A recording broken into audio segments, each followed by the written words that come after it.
We're sailing through the Magellan Strait at the very bottom of the world, marking 500 years since the Portuguese navigator found safe passage from the Atlantic to the Pacific.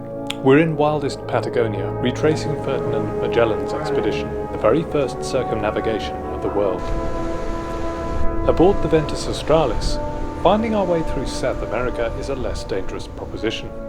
240 men died on Magellan's expedition, including him. But our purpose-built ship has a few advantages over a Spanish galleon. With GPS and a team of expert naturalists and expedition leaders, we are far more prepared. Setting off from Punta Arenas, you get the feeling that the 500th anniversary is a low-key event. At Sandy Point, the sailor's reputation has waxed and waned. During recent unrest, the town and capital of Chilean Patagonia has let the anniversary pass largely unmarked. In the past decade, the city has found new stories to tell since Magellan's search for a passage to the Pacific. Everyone from buccaneers to botanists have sailed the straits. Darwin and even Shackleton's Antarctic crew, freshly rescued from Elephant Island, have ended up in Punta Arenas. The history of Punta Arenas is a hodgepodge of curios and unlikely meetings, like chorizo sandwiches and banana milk. There's a new taste developing for local delicacies and pride in them, whether it's guanaco sausages or calafetas berries, a native blueberry and symbol of Patagonia. Patagonia was once home to the most southerly human cultures in the world. Today the fjords and Tierra del Fuego are hauntingly empty. Sailing through some of the world's most pristine landscapes and glacial ranges, you can't help but wonder what happened to the people that Magellan's crew described as giants. Western influence, sickness and migration wiped out a set of peoples that were only first documented in the 20th century. The mountainous landscape at the end of the world is deceptively fragile.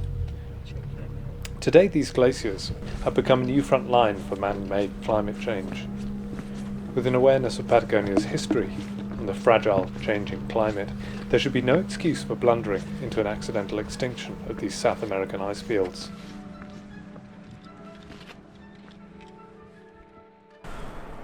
So we've come to the very front of the Pierre Glacier, where the Pierre icefield drops into the ocean, the salt water in the Patagonian fjords.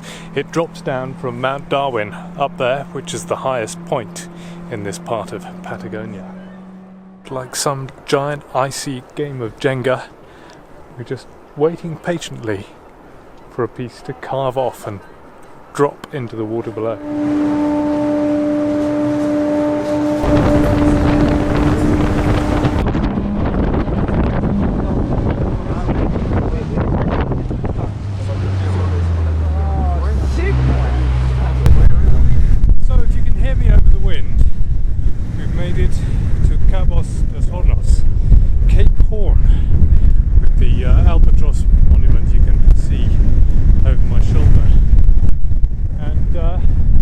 That's it, pretty much the end of the world. We're a good 1,110 kilometres more southerly than Stewart Island, officially the closest piece of land to the Antarctic Straits.